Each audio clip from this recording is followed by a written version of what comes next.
दोस्तों, स्वागत है आपका हमारे चैनल आर.के. वर्मा में। मुल्ला नसीरुद्दीन और सन की बादशाह। दोस्तों, मुल्ला नसीरुद्दीन अपने गधे पर सवार होकर एक लंबी यात्रा पर निकल पड़ा।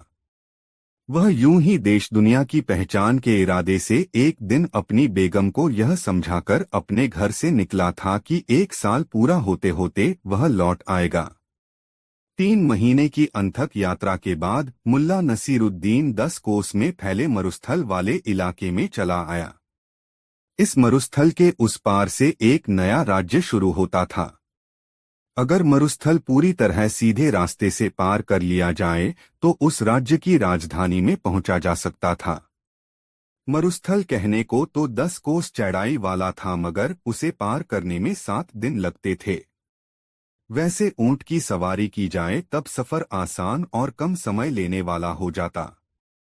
मरुस्थल के किनारे पहुंचकर मुल्ला नसीरुद्दीन ने पता किया कि उसके पार जाने का सबसे आसान तरीका क्या हो सकता है। उसके किनारे एक छोटा सा गांव बसा हुआ था। उस गांव के लोग मुल्ला नसीरुद्दीन की नुकीली दाढ़ी और नोकदार टोपी देखकर उसे बताने लगे, भाई मेरे, मरुस्थल के पार जाने का तुम अपना इरादा त्याग दो, और अगर तुम्हें किसी कारण मरुस्थल के पार जाना ही है तो पहले अपनी दाढ़ी कटा लो, नोकदार टोपी उतारकर झोले में रख लो, फिर मरुस्थल के पार जाने की राह तलाशना। मुल्ला नसीरुद्दीन ने उस गांव के लोगों से पूछा, आखिर क्यों? मेरी दाढ़ी तो मेरे गाल से लटकी है, इससे किसी को क्या परेशानी? परेशानी पूछते हो? परेशानी ही परेशानी है, क्योंकि दाढ़ी रखकर मरुस्थल के पार जाना नादानी है। उस पार का बादशाह सन की है। किसी के चेहरे पर दाढ़ी देखने से वह भड़क उठता है। वह जितना सन की है उतना ही अंधविश्वासी भी। शकुन का विचार करके चलता है। उस बादशाह की अकड़ भी ऐसी है कि छोटी छोटी गलतियों पर सजा देता रहता है। सबसे छोटी सजा वह 5 कोड़े की देता है। सजा देने वाला एक मुस्टंडा आदमी हाथ में कोड़े लिए बादशाह के पास हमेशा बना रहता है। बादशाह जिस दिन राजधानी में निकल गया उस दिन वहां 150 लोगों को कोड़ों की सजा मिलनी तय है। गांव वाले की बात सुनकर मुल्ला नसीरुद्दीन बहुत उलझन में पड़ गया। उलझन इस बात की नहीं थी कि उसे सन की बादशाह के राज्य में जाना था, उलझन इस बात की थी कि बादशाह को उसकी सनक से दूर कैसे किया जाए। 3 महीने से लगातार यात्रा करने पर मुल्ला नसीरुद्दीन के वस्त्र मैले हो गए थे। बाल और दाढ़ी बेतरतीब हो चुके थे, नाखून बढ़ गए थे। अजीब बेनूर चेहरा हो गया था उसका। ऊपर से मुल्ला नसीरुद्दीन मरुस्थली गांव में पहुंच गया था, जहां हवा के साथ बालू के कण शरीर बेधते प्रतीत हो रहे थे। मुल्ला नसीरुद्दीन ने सोचा, अच्छा हुआ कि वह इस गांव में चला आया। अब 2-4 दिन यहीं रुककर सन की बादशाह के बारे में पता लगा लिया जाए। इसके बाद फिर आगे की यात्रा आरंभ होगी। मुल्ला नसीरुद्दीन ने उस गांव वाले से रात्रि विश्राम के लिए ठिकाना तलाशने में मदद करने की गुजारिश की। गांव वाले ने मुल्ला नसीरुद्दीन से कहा, यहाँ हमारे गांव में रात्रि विश्राम के लिए तो क्या, पूरी जिंदगी के लिए ठिकाना मिलना आसान भी है और कठिन भी। यदि गांव के मुखिया को तुम्हारा सरोकार समझ में आ जाएगा तब तुम जब तक चाहो यहाँ रह सकते हो। यदि मुखिया को तुम्हारा सरोकार समझ में नहीं आया या उचित नहीं लगा तो समझो कि तुम्हें किसी भी हालत में उस गांव में पनाह नहीं मिल सकती है। तुम चाहो तो तुम्हारी मुलाकात मैं गांव के मुखिया से करवा सकता हूं। ठीक है, ऐसा ही सही, मुल्ला नसीरुद्दीन ने उस गांव वाले से कहा। मतलब? गांव वाले ने पूछा। मतलब यह कि तुम मुझे अपने मुखिया से मिला दो। बाकी मुखिया मुझे देख समझकर क्या निर्णय लेता है उस पर निर्भर करेगा। वह गांव वाला मुल्ला नसीरुद्दीन को लेकर सीधे अपने मुखिया के पास गया। मुखिया उस समय जमीन पर पड़ा था। उसके आसपास भीड़ थी। लोग आशंकित स्वरों में आपस में बातें कर रहे थे। मुल्ला नसीरुद्दीन वहां पहुंचकर ठगासा रह गया। वह समझ नहीं पा रहा था कि माजरा क्या है। उसने साथ चल रहे गांव वाले युवक से पूछा, अरे भाई, अब तक हम लोग एक दूसरे का नाम नहीं जान पाए। मेरा नाम मुल्ला नसीरुद्दीन है। तुम्हारा नाम क्या है? जी, मेरा नाम साजिद है। आप मुझे सज्जो भी बुला सकते हैं। मेरे अब्बू अम्मी मुझे लाड़ से सज्जो ही बुलाते हैं, उस गांव वाले आदमी ने कहा। अच्छा सज्जो, जरा देखकर बताओ कि माजरा क्या है। यहाँ इतनी भीड़ क्यों लगी है? थोड़ी देर के लिए वह युवक, जिसका नाम साजिद था, भीड़ में खोया सा गया और जब वह भीड़ से बाहर निकला तो हाफता हुआ सीधे मुल्ला नसीरुद्दीन के पास पहुंचकर कहने लगा, गजब हो गया मुल्ला साहब, गजब हो गया। मुखिया को खेत में मचान बांधते समय सांप ने काट लिया है और वह दर्द से छटपटाते हुए बेदम सा हो गया है। इतना सुनना था कि मुल्ला नसीरुद्दीन ने बिजली जैसी तेजी दिखाई और भीड़ को चीरता हुआ उस स्थान पर पहुंच गया जहां मुखिया जमीन पर पड़ा कराह रहा था। मुल्ला नसीरुद्दीन ने भीड़ को तुरंत मुखिया से दूर हो जाने के लिए कहा, भाइयों हटो, हवा आने दो।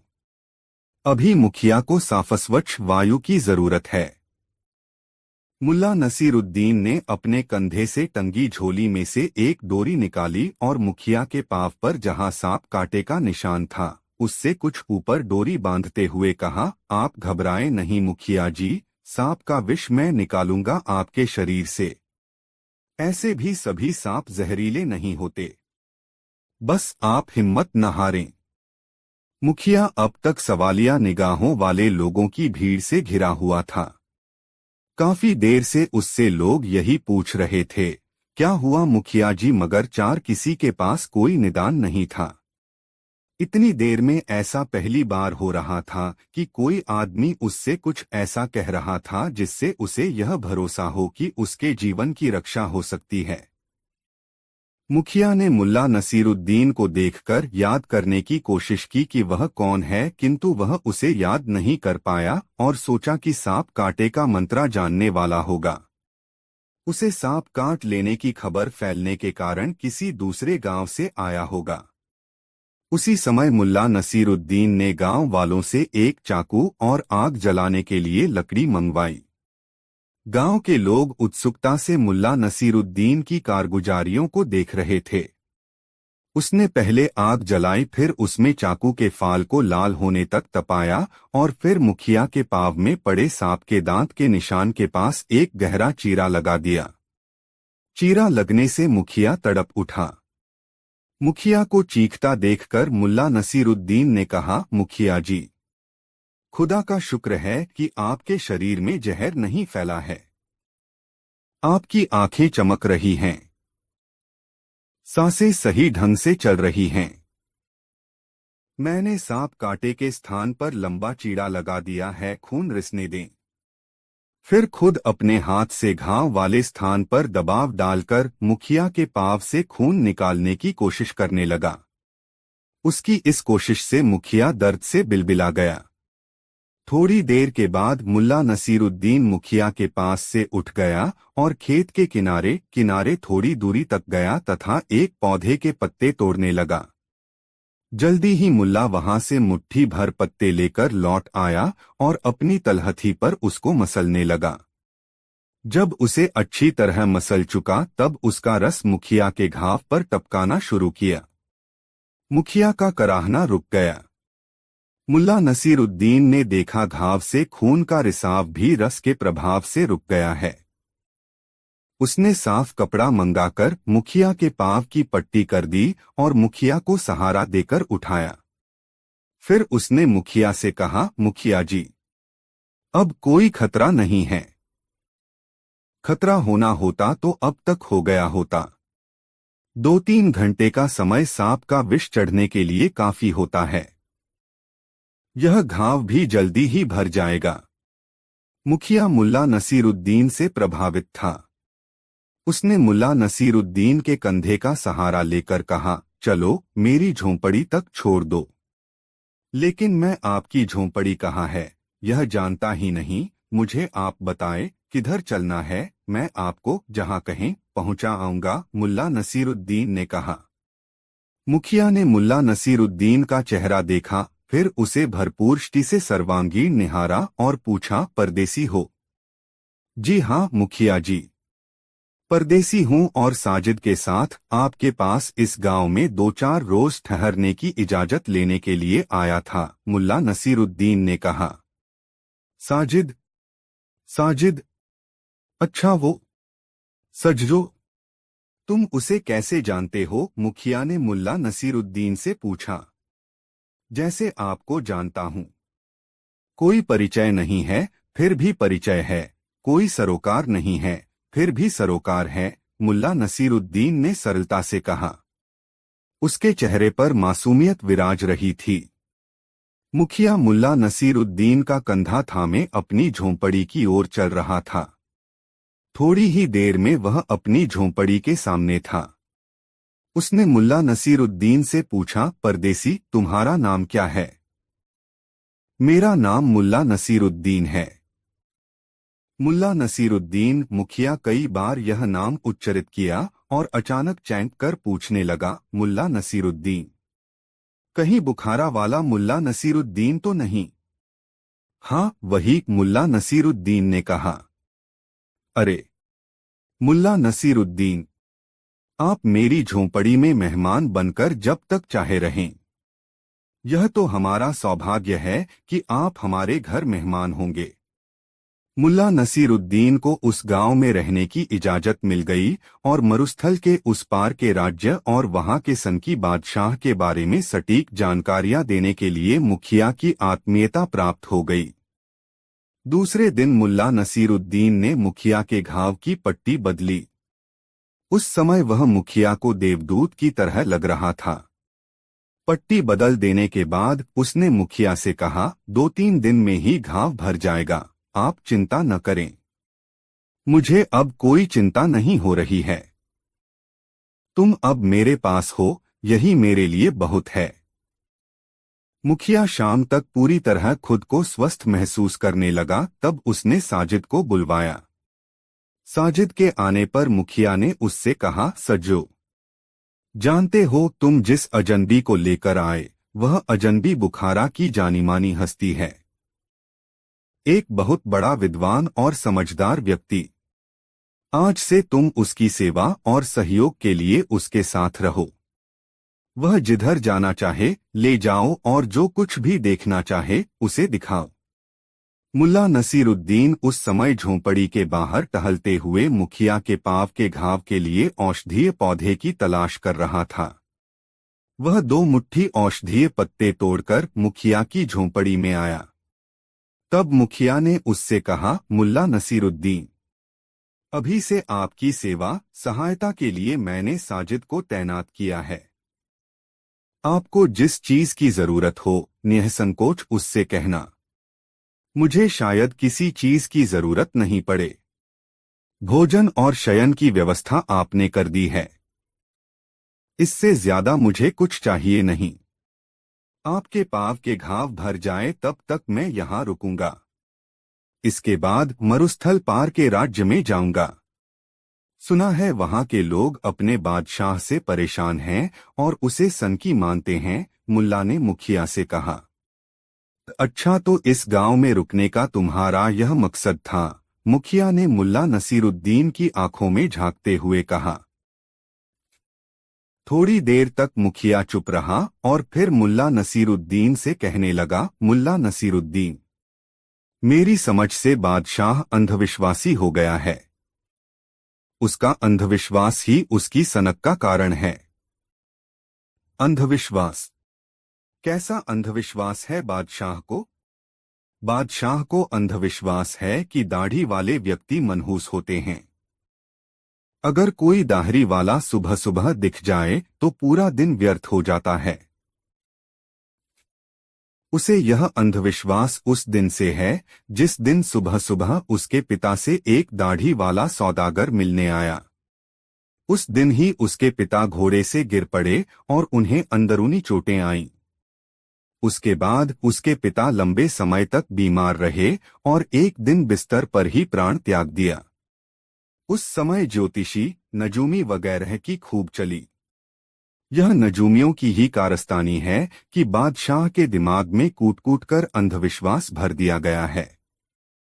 अब तो बादशाह घर से बाहर निकलता है तो पहले उसके लिए अनुकूल माहौल तैयार किया जाता है और उसके सुरक्षाकर्मी सख्त ताकीद करते हैं कि सड़क पर कोई दाढ़ी वाला दिखे तो उसे सड़क से हटा दिया जाए। मुखिया ने मुल्ला नसीरुद्दीन को बताया। यह जानकारी मुल्ला नसीरुद्दीन के लिए काफी थी। मुल्ला नसीरुद्दीन 3 दिनों तक मुखिया के साथ उसकी झोंपड़ी में रहा। उसकी तीमारदारी की और जब मुखिया का घाव सूख गया तब मरुस्थल पार करने की राह उसने मुखिया से पूछी। मुखिया ने उसे वह राह बता दी जिससे आसानी से सनकी राजा के राज्य की राजधानी में पहुंचा जा सकता था। मुल्ला नसीरुद्दीन अपने गधे पर सवार हुआ और सनकी राजा के राज्य की राजधानी की तरफ चल पड़ा। उसका गधा पूरे 1 हफ्ते तक आराम कर चुका था, इसलिए मस्ती में दौड़ रहा था, ठपटपटपाक उपटपटपाक। दूसरे दिन सबेरे सवेरे वह सनकी राजा की राजधानी में प्रवेश कर रहा था। जिस समय मुल्ला नसीरुद्दीन सनकी राजा की राजधानी के मुख्य मार्ग पर पहुंचा, ठीक उसी समय सनकी राजा भी शिकार खेलने जाने की तैयारी में अपने सहयोगियों के साथ मुख्य मार्ग पर आया। सनकी बादशाह की नजर मुल्ला नसीरुद्दीन पर रपड़ पड़ गई। गंदे कपड़े, जिस पर कई जगह पैबंद लगे थे, बेतरतीब बिखरे हुए बाल और उलझी हुई दाढ़ी। मुल्ला पर नजर पड़ते ही बादशाह क्रोध से चीख पड़ा, अरे कोई है, हटाओ इस मनहूस को मेरी आंखों के सामने से। लगाओ इसको 5 कोड़े की, फिर कभी मेरी राह के बीच में आने की यह कोशिश भी न करे। मुल्ला नसीरुद्दीन ने चीख चीख कर कहा, बादशाह सलामत। मेरे कपड़े गंदे हैं और बेशक मेरे बाल व मेरी दाढ़ी बेतरतीब है, मगर मेरा विश्वास करें, मैं मनहूस नहीं हूँ। मगर तब तक बादशाह का मुस्टंडा आकर मुल्ला नसीरुद्दीन को 5 कोड़े लगा गया। कोड़े की मार से मुल्ला नसीरुद्दीन बेदम होकर उस सड़क के किनारे गिर पड़ा और देर तक वहीं पड़ा रहा। सनकी बादशाह अपने कुनबे के साथ भुनभुनाता हुआ चल पड़ा शिकार के लिए। जंगल में प्रवेश करते ही बादशाह के सामने अपने झुंड से बिछड़ा हुआ एक हिरण आ गया। बादशाह ने धनुष पर बाण चढ़ाया और निशाना साधकर छोड़ दिया। हिरण बाण से बिंधकर वहीं ढेर हो गया। बादशाह को स्मरण हो आया कि 5 कोड़े खाने वाले शख्स ने कहा था, वह मनहूस नहीं है। बादशाह ने सोचा, वाकई वह आदमी मनहूस नहीं है। मैं बरसों से जंगल आता रहा हूँ शिकार खेलने के लिए, मगर ऐसा संयोग कभी नहीं हुआ कि जंगल में प्रवेश करते ही शिकार मिल जाए। बादशाह ने उस दिन बाघ के शिकार का कार्यक्रम बनाया था।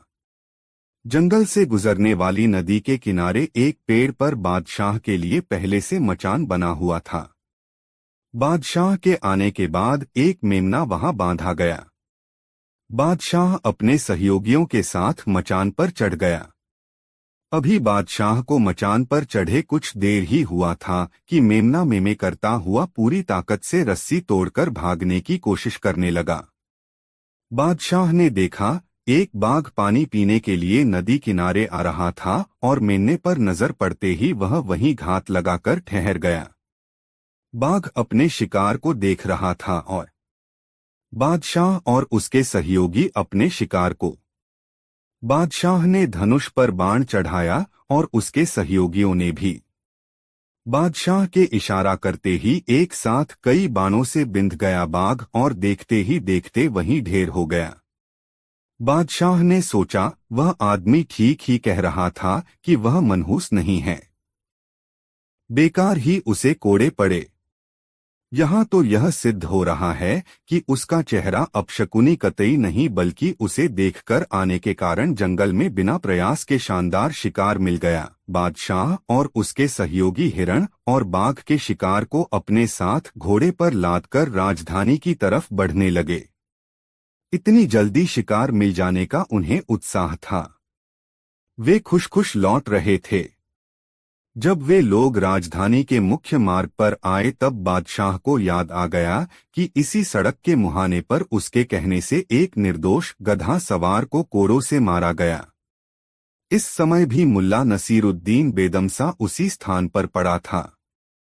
बादशाह अपने सहयोगियों के साथ जब उस स्थान पर पहुंचा तो अचानक उसने अपना घोड़ा रोक लिया और घोड़े से उतरकर उसने मुल्ला नसीरुद्दीन से कहा, मुसाफिर, तुमने ठीक कहा था, तुम मनहूस नहीं हो। देखो, आज तुम्हें देखकर जंगल जाने से हमें कितना शानदार शिकार मिला।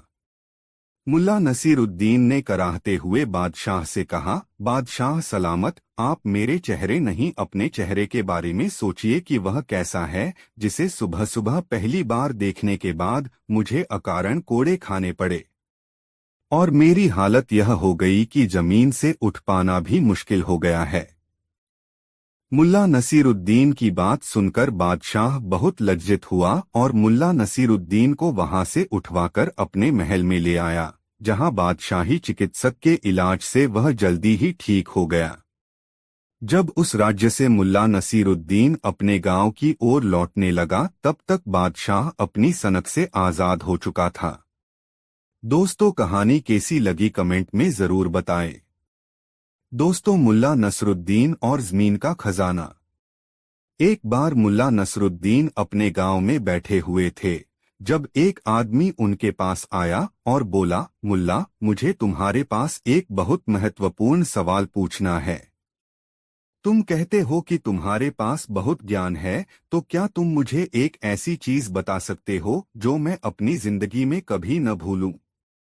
मुल्ला ने मुस्कुराते हुए कहा, बिल्कुल, मैं तुम्हें ऐसा कुछ बताऊंगा जिसे तुम जिंदगी भर याद रखोगे। लेकिन इसके लिए तुम्हें थोड़ा सा काम करना होगा। आदमी ने चौंकते हुए पूछा, काम? वो क्या काम है मुल्ला? मुल्ला ने कहा, तुम मेरे साथ चलो। मैं तुम्हें एक खजाना दिखाऊंगा जो तुम्हारे जीवन को बदल देगा। लेकिन पहले तुम्हें मेरी एक शर्त माननी होगी। आदमी ने उत्सुकता से पूछा, क्या शर्त है? मुल्ला ने कहा, तुम्हें वह खजाना तभी मिलेगा जब तुम पूरी जिंदगी भर खजाने की तलाश करते रहोगे, कभी थक कर नहीं बैठोगे। आदमी को यह बात अजीब लगी, लेकिन उसने सोचा, मुल्ला नसरुद्दीन की बातों में हमेशा कुछ न कुछ गहरी बात होती है, और उसने हाँ कह दिया। खजाना खोजने की यात्रा। मुल्ला नसरुद्दीन और वह आदमी कुछ दिन यात्रा करते रहे। जंगलों, पहाड़ों और नदियों के किनारे किनारे चलते हुए मुल्ला ने उस आदमी को बताया, अब तुम खजाने के पास पहुंचने वाले हो। इस खजाने को खोजने में तुम्हें मेहनत करनी होगी और तुम्हें किसी भी हालत में हार नहीं माननी होगी। यह खजाना तुम्हारी मेहनत का परिणाम होगा। आदमी ने जोश में आकर कहा, मैं तैयार हूं मुल्ला।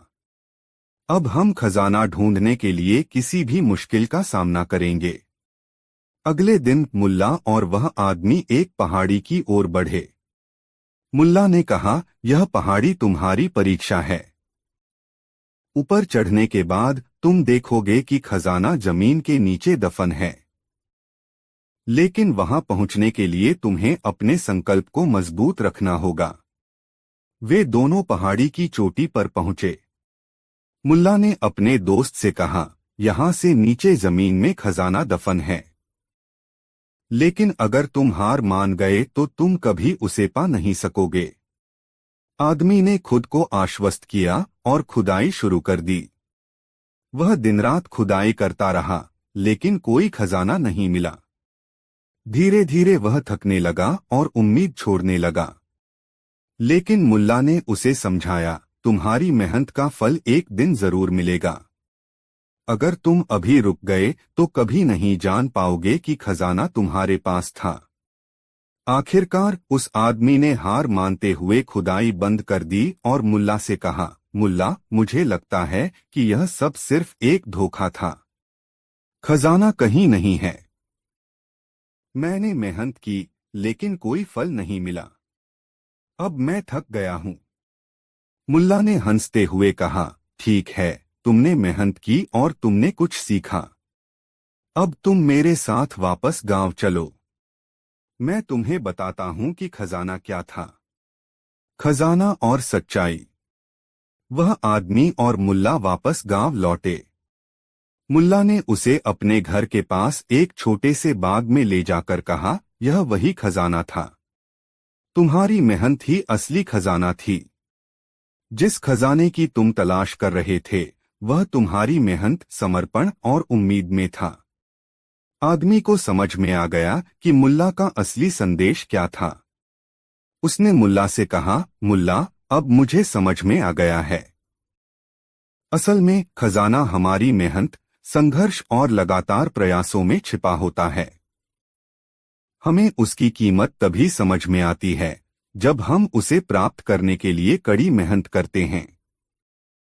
मुल्ला ने मुस्कुराते हुए कहा, हाँ, सही कहा तुमने। जो चीज हमें आसान तरीके से मिल जाती है, उसकी हमें कभी कद्र नहीं होती। लेकिन जब हम कुछ पाने के लिए संघर्ष करते हैं, तो उसकी अहमियत बहुत बढ़ जाती है। सीख। मुल्ला नसरुद्दीन की यह कहानी हमें यह सिखाती है कि असली खजाना हमारी मेहनत और संघर्ष में छिपा होता है। जीवन में जो भी चीज हमें आसानी से मिलती है, उसकी वैल्यू कम होती है। लेकिन जो चीज हम कड़ी मेहनत से पाते हैं, वह हमारे लिए अनमोल हो जाती है। दोस्तों, इस वीडियो को एक लाइक जरूर करें। मुल्ला नसरुद्दीन बहुत चतुर थे। वह अपने मजेदार और चतुर व्यवहार के लिए प्रसिद्ध थे और लोग अक्सर उनसे मजेदार कहानियां सुनने आते थे। एक दिन गांव में एक व्यापारी आया और उसने नसरुद्दीन से कहा, मुल्ला, मैं तुम्हारी प्रसिद्धि के बारे में बहुत सुन चुका हूं। मुझे तुम्हारी चतुराई की परीक्षा लेनी है।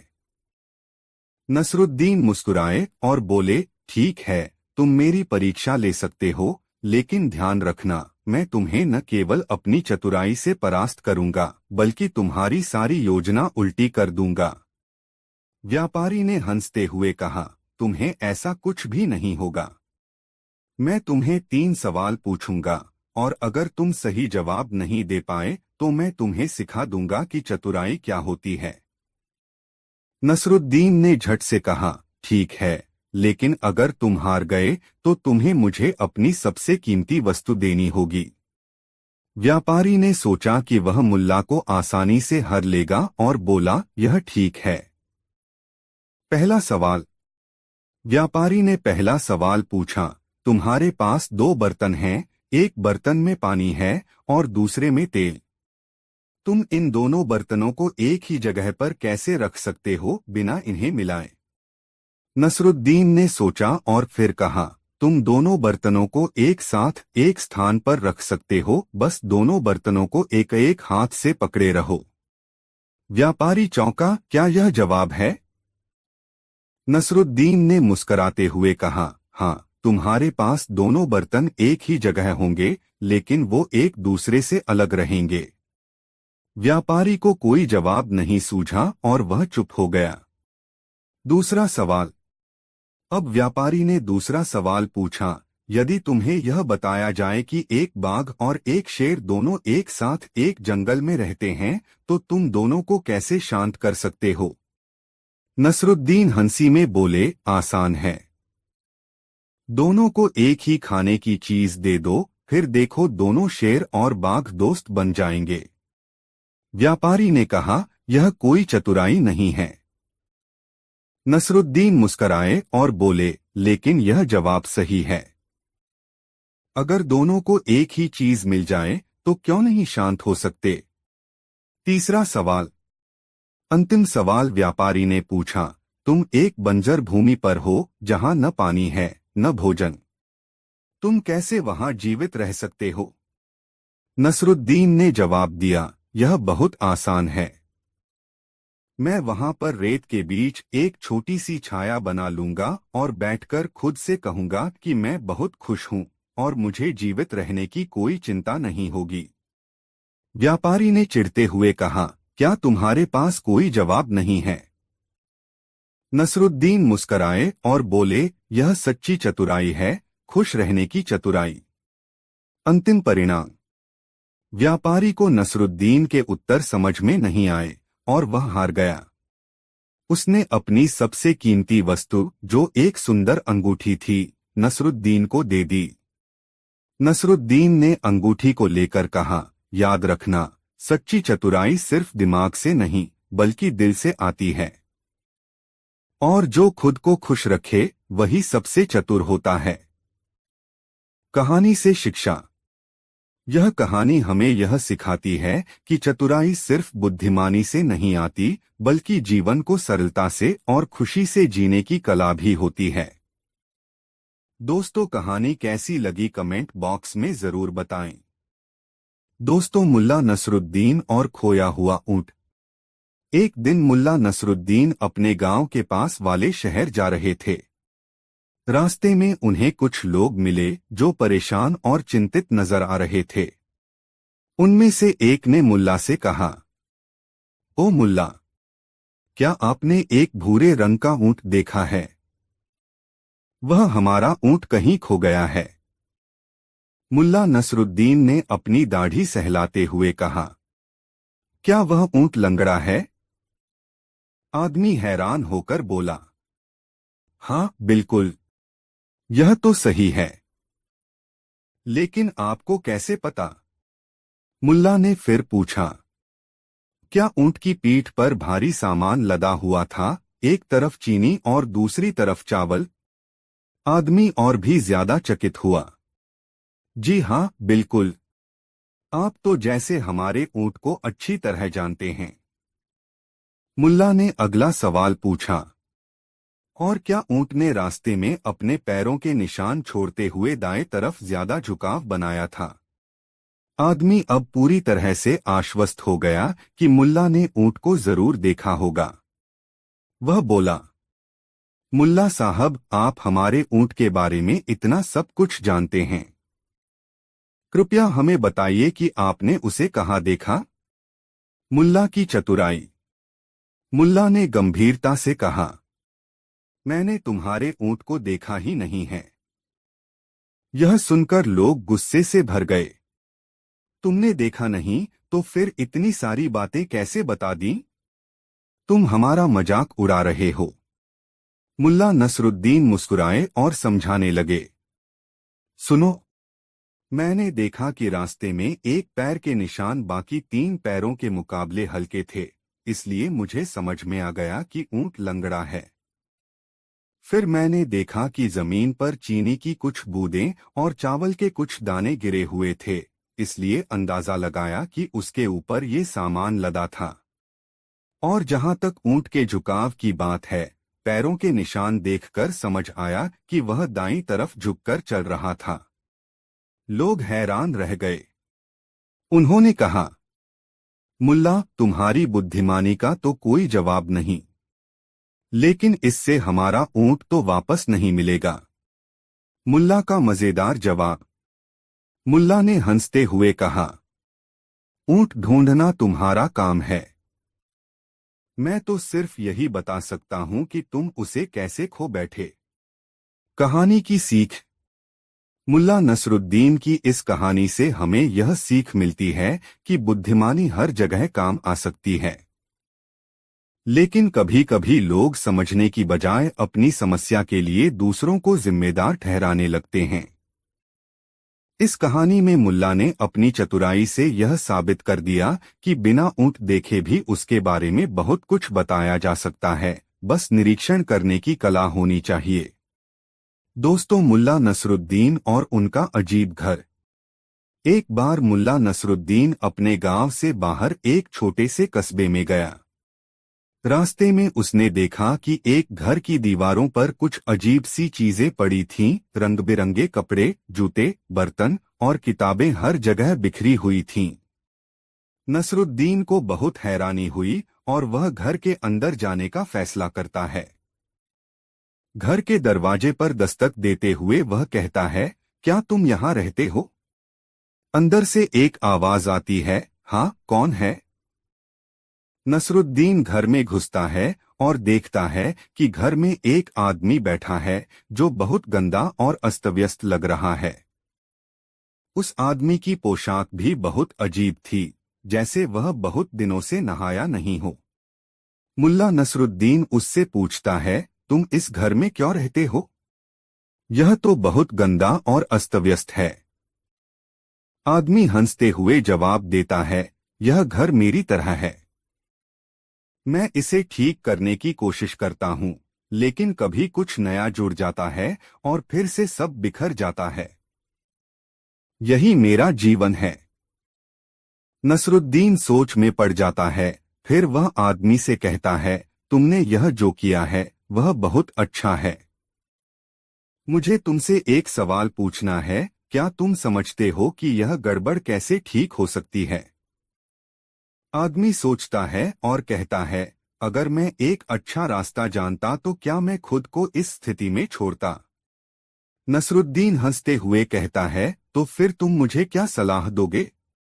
आदमी कहता है, मुझे लगता है कि अगर तुम इस घर को बिल्कुल साफ करना चाहते हो तो तुम सबसे पहले इस घर को एक बार पूरी तरह से छोड़ दो। मुल्ला नसरुद्दीन सोचता है और फिर जवाब देता है, ठीक है, लेकिन अगर मैं इस घर को छोड़ दूं तो क्या तुम मेरे लिए इसे ठीक कर दोगे?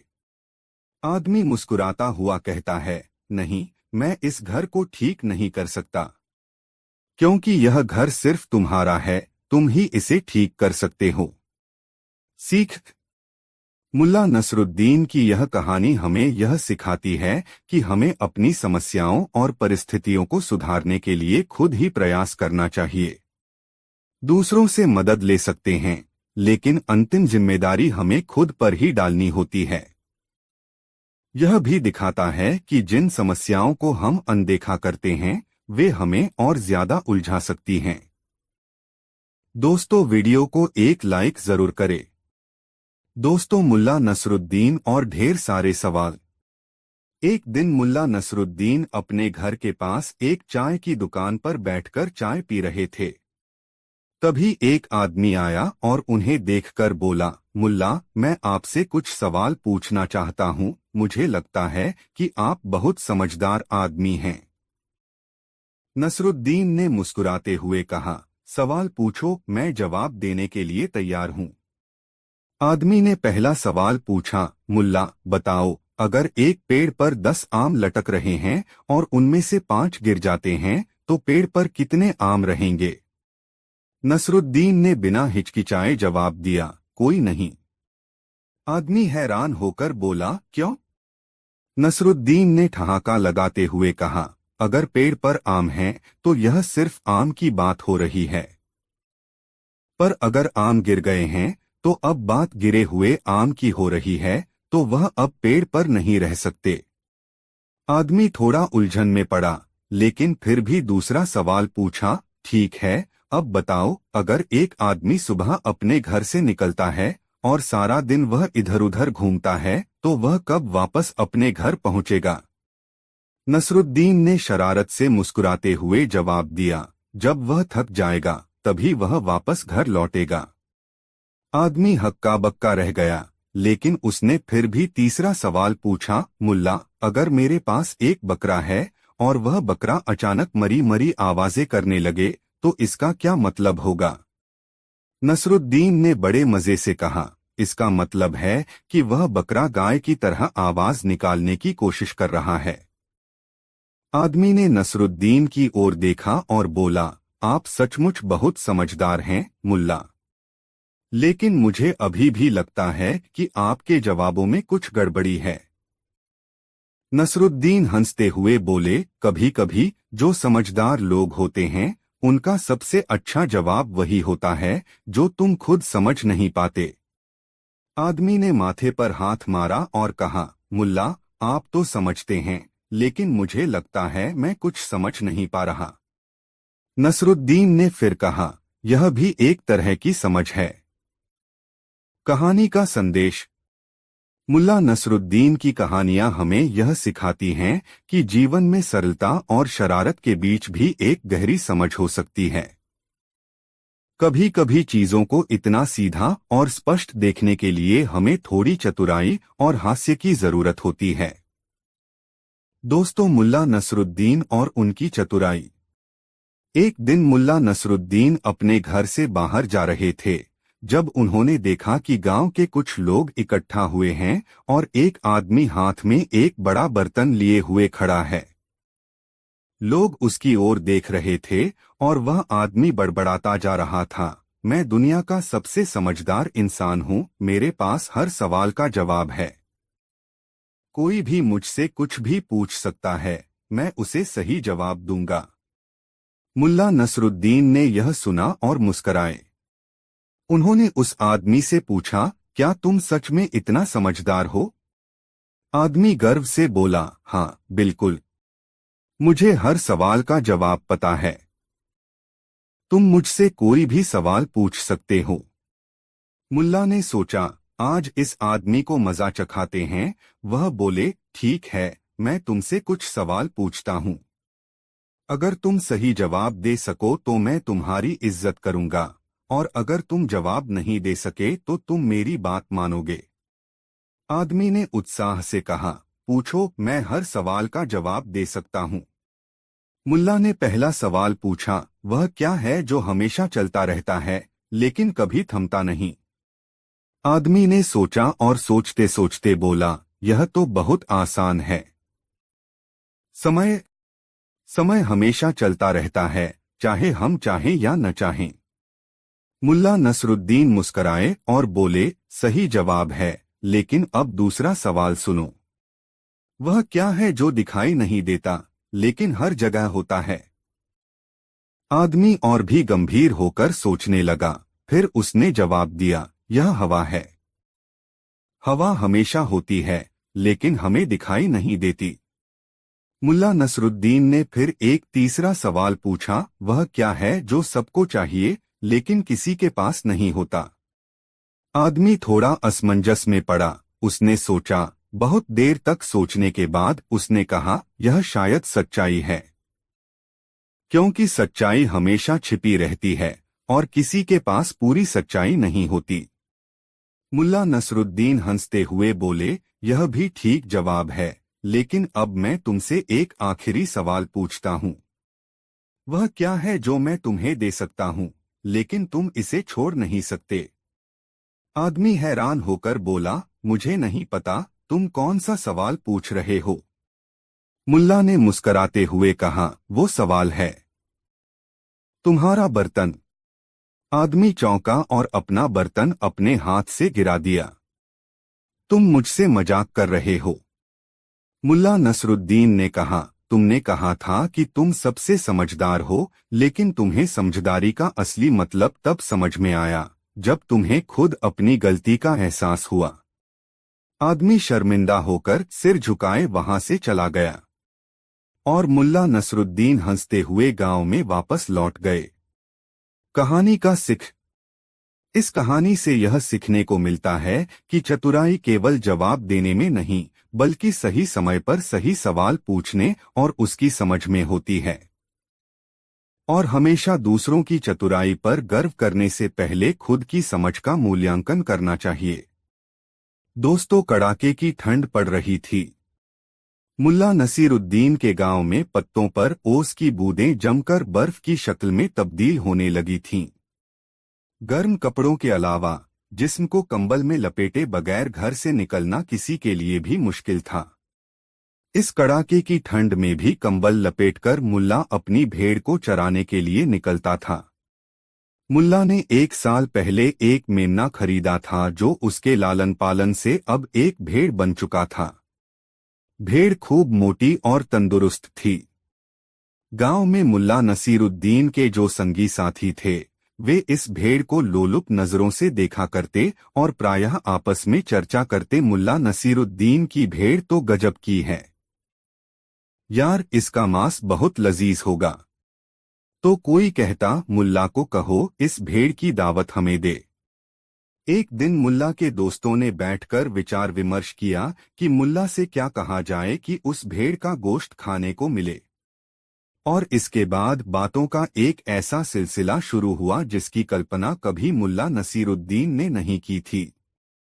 मसलन मुल्ला नसीरुद्दीन एक दिन बाजार जा रहा था। तब उसे अचानक अपना दोस्त हनीफ आता दिखाई पड़ा। हनीफ रास्ते में उसे देखकर रुक गया और जब मुल्ला नसीरुद्दीन उसके पास पहुंचा तो हनीफ ने उसे टोका, सुनो भाई नसीर, तुमने सुना है कि 21 तारीख को ठंड के कारण धरती सिकुड़ जाएगी, जिससे ऐसा जलजला पैदा होगा कि दुनिया ही खत्म हो जाएगी। हनीफ की बात पर मुल्ला नसीरुद्दीन ने कहा, नहीं यार, मैंने नहीं सुना है।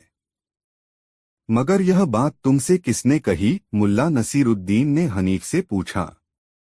हनीफ ने जवाब दिया, अरे वही मौलाना जावेद जो मदरसे में विज्ञान की बातें समझाते हैं। अरे मौलाना जावेद तो बिना तर्क के कोई बात ही नहीं करते, जरूर उनकी बात में वजन होता है। उन्होंने कहा है तो ठीक ही होगा। हनीफ की हाँ में हाँ मिलाकर मुल्ला नसीरुद्दीन आगे बढ़ गया। कुछ दूर जाने पर उसे महमूद मिल गया, उसके बचपन का साथी। उसने भी पूछा, नसीर, तुमने सुना 21 तारीख के प्रलय के बारे में? हाँ यार, हनीफ बता रहा था कि मौलाना जावेद से उसने यह बात सुनी है। हाँ यार, यही तो चिंता की बात है। मौलाना जावेद तो कोई बात कहने से पहले उसे विज्ञान की तराजू पर तौलते हैं और जब बात खरी उतरने वाली होती है तब ही कुछ बोलते हैं। महमूद ने कहा, देखें, क्या सच है कौन जाने। मौलाना मिलेंगे तो मैं उनसे पूछूंगा कि दरअसल बात क्या है, मुल्ला नसीरुद्दीन ने कहा और आगे बढ़ गया। इस तरह मुल्ला नसीरुद्दीन से उसका कोई भी दोस्त मिलता तो प्रलय वाली बात जरूर पूछ बैठता। एक दिन मुल्ला नसीरुद्दीन को मौलाना जावेद मिल गए बाजार के रास्ते में। कंबल में खुद को लपेटे लंबे लंबे डग भरते हुए जा रहे थे। मुल्ला नसीरुद्दीन ने सलाम करने के बाद मौलाना से प्रलय वाली बात पूछी और यह बताया कि पूरे गांव के नौजवान कहते फिर रहे हैं कि यह बात मौलाना जावेद ने बताई है। मौलाना जावेद ने जब यह खुलासा सुना तो मुल्ला नसीरुद्दीन से पूछा, नसीर, तुमसे यह बात किस नौजवान ने कही है? मुल्ला नसीरुद्दीन ने उत्तर दिया, हनीफ, महमूद, याकूब सभी तो कह रहे हैं। मौलाना जावेद ने एक लंबी हुंकारी भरी और मुल्ला नसीरुद्दीन से कहा, ये सभी कह रहे हैं तो समझो कि यह उनकी न की कोई सोची समझी शरारत है, तय और सावधान रहना। इतना कहकर मौलाना जावेद ने अपनी राह ली। मुल्ला नसीरुद्दीन यह सोचने लगा कि आखिर उसके दोस्त उससे गलत बात क्यों बताते रहे हैं, लेकिन उसके इस सवाल का जवाब हासिल नहीं हुआ। प्रलय वाली बात का सिलसिला जारी रहा और मुल्ला नसीरुद्दीन ऐसा बना रहा जैसे मौलाना जावेद से उसकी कोई बात ही नहीं हुई है। इस तरह 20 तारीख आ गई। मुल्ला नसीरुद्दीन के सभी साथी मुल्ला नसीरुद्दीन के घर पहुंचे और उससे कहने लगे, यार नसीर, हम लोगों को भेड़ का गोश्त खाने की बड़ी इच्छा है। कल प्रलय का दिन है, सारी धरती जलजले का शिकार हो जाएगी, हमारे बचे रहने का कोई कारण नहीं होगा। ऐसे में महज भेड़ के गोश्त के लिए हमारी रूह भटके, ऐसा तो तू भी नहीं चाहेगा यार। तुम्हारे पास भी भेड़ है, बस तू हम सबकी तमन्ना पूरी कर दे। हम सब मिलकर दुआ करेंगे कि तू प्रलय के बाद भी जिंदा रहे। दोस्तों की बात सुनकर मुल्ला नसीरुद्दीन मन ही मन मुस्कुराया और सोचा, भेड़ तो एक दिन कुर्बान होनी ही है, आज दोस्तों के नाम सही। इसके बाद उसने कहा, ठीक है दोस्त, हम लोग भेड़ लेकर नदी किनारे चलते हैं, वहीं इसे ज़बाह करेंगे और बनाएंगे, खाएंगे, मस्ती करेंगे। सभी दोस्त खुश हो गए। भेड़ लेकर सबके सब कंबल में लिपटे नदी किनारे चल पड़े। नदी किनारे पहुंचकर भेड़ को ज़बाह किया गया, खाल उतारी गई, फिर गोश्त पकाया गया, सभी ने मिलकर खाया। और मुल्ला नसीरुद्दीन इस पूरी प्रक्रिया में खामोशी अख्तियार किए रहा। उसकी खामोशी पर उसके दोस्तों ने कहा, यार बुत बना बैठा है और हम लोग इस धरती के अंतिम भोज का मजा ले रहे हैं। चल थोड़ा हंस लें। सुना है दिल खोलकर हंसने से विपत्तियां टल जाती हैं। क्या पता यह प्रलय भी टल जाए। मुल्ला नसीरुद्दीन अपने दोस्तों की हाँ में हाँ मिलाता हुआ बोला, हाँ मैंने भी सुनी है यह बात, मगर सुनी सुनाई बात पर कौन भरोसा करे। मुझे तो यार गोश्त खाने के बाद नींद आने लगी है। मुल्ला के दोस्तों ने जमकर दावत का मजा लिया था। वे भी अलसा गए थे। सबने कंबल जमीन पर बिछाए अपने अपने कोट उतारकर पेड़ पर टांग दिए और सो गए। शाम होते ही ठंड बढ़ गई। मुल्ला नसीरुद्दीन ने सभी दोस्तों के कोट पेड़ से उतारे और उन्हें एक जगह पर रखकर जला दिया। जलते कोटों की गर्मी से ठंड से राहत मिली। 2 घंटे और बीत गए। जब कोट का अलाव ठंडा हुआ तब मुल्ला नसीरुद्दीन के दोस्तों की नींद ठंड के कारण टूट गई। वे अलसाए हुए जगे। थोड़ी देर के बाद उनकी नजर उस ओर गई जहां उन लोगों ने अपने कोट टांगे। वहां कोट नहीं देखकर उन लोगों ने मुल्ला से पूछा, अरे यह क्या, कहाँ गए कोट? मुल्ला नसीरुद्दीन ने कहा, कल प्रलय होने वाला है, फिर कोट की जरूरत ही क्या। ऐसा सोचकर मैंने कोट जलाकर यहाँ गर्मी की थी। दोस्त एक दूसरे का चेहरा देख रहे थे, उनके मुंह से कोई बोल नहीं फूट पाया। दोस्तों वीडियो को एक लाइक जरूर करें। दोस्तों जिस तरह मुल्ला नसीरुद्दीन को चाहने वालों की कमी नहीं थी, उसी तरह उससे जलने वालों की भी कमी नहीं थी। उससे ईर्ष्या रखने वाले हमेशा ऐसे अवसर की ताक में रहते थे जिसमें उन्हें उसकी खिल्ली उड़ाने का मौका मिल जाए। एक दिन मुल्ला नसीरुद्दीन सुबह की सैर करने निकला था। हमेशा की तरह उसने लंबा चोगा और सलवार पहन रखा था। पाँव में नक्काशीदार जूती थी और सिर पर नोकदार लंबी टोपी। अपनी दाढ़ी सहलाता हुआ मुल्ला अपनी गली में लंबे डग भर रहा था कि उसका एक पड़ोसी जो कहीं से आ रहा था, रास्ते में ठोकर लगने के कारण गिर पड़ा। मुल्ला नसीरुद्दीन उस समय उसके पास ही था, इसलिए बिना समय गवाए उसने उसे उठाया और उसके कपड़ों की गर्द झाड़ने लगा तो देखा उस व्यक्ति के पाजामे से घुटने के पास खून रिस रहा है। मुल्ला को यह समझते देर नहीं लगी कि उस व्यक्ति का घुटना गिरने के कारण जख्मी हो गया है। मुल्ला नसीरुद्दीन ने उस व्यक्ति से कहा, अपना पाजामा घुटने तक उठा लो, मैं गेंदा के पौधे के पत्ते तोड़ लाता हूँ, उसका रस लगा देने से तुम्हारा जख्म भर जाएगा, खून गिरना तो तुरंत बंद हो जाएगा। इतना कहकर मुल्ला नसीरुद्दीन बिना किसी की इजाजत लिए एक घर के आगे सजावट के लिए लगाए गए गेंदे के पौधों से कुछ पत्तियां तोड़ने लगा। यह अहाता जिसमें गेंदा के पौधे लगाए गए थे रहमत खान का था। रहमत खान मुल्ला नसीरुद्दीन से बैर रखता था। उसे इस बात की रंजिश थी कि एक के ही मोहल्ले में रहते हैं वे मुल्ला नसीरुद्दीन को दूर दूर तक लोग जानते और मानते हैं, जबकि मुल्ला नसीरुद्दीन की माली हैसियत उसके आगे कुछ भी नहीं है और उसे कोई नहीं जानता। मानने की तो बात ही जुदा है। जब रहमत खान ने मुल्ला नसीरुद्दीन को गेंदा के पत्ते तोड़ते देखा तो उसके तनबदन में आग लग गई। जलन से वह सुलग उठा और झल्लाई आवाज में बोला, मियां नसीर, यह क्या कर रहे हो? गेंदा के पौधे मैंने घर की शोभा के लिए लगाए हैं और तुम उसके पत्ते नोच रहे हो, वह भी बिना इजाजत। मुल्ला नसीरुद्दीन जानता था कि रहमत खान उससे खार खाए रहता है, किंतु अभी वह वाकई बिना इजाजत उसके लगाए गेंदे पौधों के पत्ते तोड़ रहा है।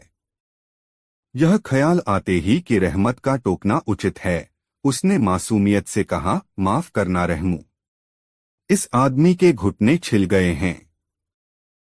उस रिश्ते खून को देखकर मुझे कुछ भी ख्याल नहीं रहा सिवा इसके कि इसके जख्म से खून बहना बंद हो जाए।